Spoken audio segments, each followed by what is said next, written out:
উপেন্দ্রকিশোর রায়চৌধুরীর লেখা আখের ফল।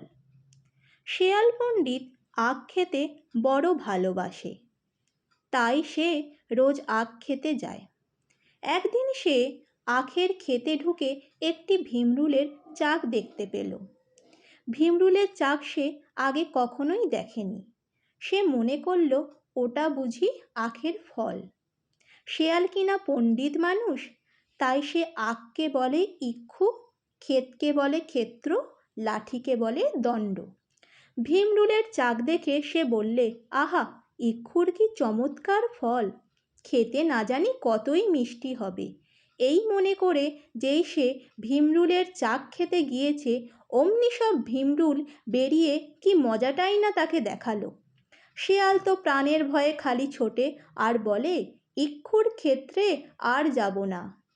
খানিক বাদে ভিমরুলগুলো তাকে ছেড়ে চলে গেল।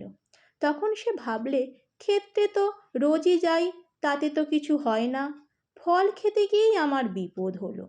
তবে আর ক্ষেত্রে যাব না কেন, ফল না খেলেই হলো। এই ভেবে সে বলতে লাগলো, যদি ইক্ষুর ক্ষেত্রে যাব, ইক্ষুর ফল আর না খাবো। দুদিন সে খালি একই কথা বলতে লাগলো।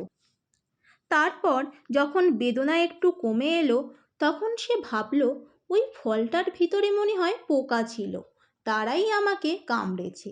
আগে যদি ফলটাতে নাড়া দিতুম, তবে পোকাগুলো বেরিয়ে যেত, তারপর ফল খেতে আর কষ্ট হতো না। আহা, সে ফল খেতে না জানি কতই মিষ্টি, তবে আর ফল খাবো না কেন? খাবার আগে পোকা তাড়িয়ে দিলেই হলো। এই ভেবে সে বলতে লাগলো, যদি ইক্ষুর ফল খাবো, আগে দণ্ড দিয়ে নাড়া দেব। বলতে বলতে আখের খেতে গিয়ে সে তো লাঠি দিয়ে নাড়া দিয়েছে, অমনি আর যাবে কোথায়? ভিমরুলের দল এসে তাকে কামড়ে আধমরা করে ছাড়ল। সেই থেকে সে আর ইক্ষুর খেতে ফল খেতে গেল না।